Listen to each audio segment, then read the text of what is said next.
మండలిలో ప్రజా సమస్యలపై చర్చ జరగట్లేదు అని ఆవేదన వ్యక్తం చేశారు పీడీఎఫ్ ఎమ్మెల్సీ గోపీమూర్తి. ఇందుకు నిరసనగా ప్రభుత్వం ఎమ్మెల్యేలు ఎమ్మెల్సీలకు ఇచ్చిన ₹1,00,000 విలువైన కూపన్ ని వెనక్కి ఇస్తున్నట్టుగా ప్రకటించారు. ఇప్పటికైనా మండలిలో ప్రజా సమస్యలపై చర్చించాలని కోరారు.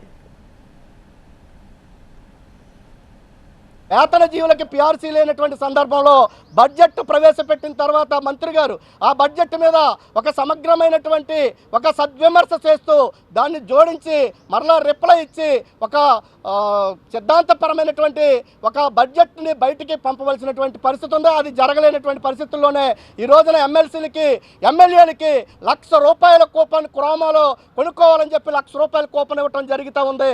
కాబట్టి ఇటువంటి బడ్జెట్ మీద ఒక సవివరమైనటువంటి చర్చ జరగకోకుండా మాట్లాడే మా గొంతు ఇప్పినటువంటి ఈ సందర్భంలో కూడా ఇచ్చినటువంటి ఈ కూపన్ని పీడీఎఫ్ ఎమ్మెల్సీగా నేను తిరస్కరిస్తా ఉన్నాను.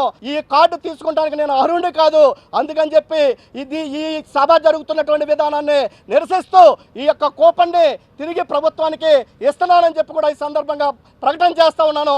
కనీసం రేపటి నుంచి అయినా ఈ శాసన మండలిలో ప్రజల యొక్క సమస్యలు చర్చించండి. మీరు హెరిటేజ్ గురించి మాట్లాడాలంటే, లేదంటే మరొక దాని గురించి మాట్లాడాలంటే, లడ్డూ గురించి మాట్లాడాలంటే బయట చాలా వేదికలు ఉన్నాయి. ఆ వేదికల మీద మీరు మాట్లాడండి. వేదికల మీద మీరు దెబ్బలాడుకోండి. దేవుడి రాజకీయాలు చేస్తూ లేదా మరొకటి రాజకీయాలు చేస్తూ శాసన మండలిని కూడా అపవిత్రం చేయొద్దని చెప్పి ఈ సందర్భంగా పీడీఎఫ్గా తెలియజేస్తాం.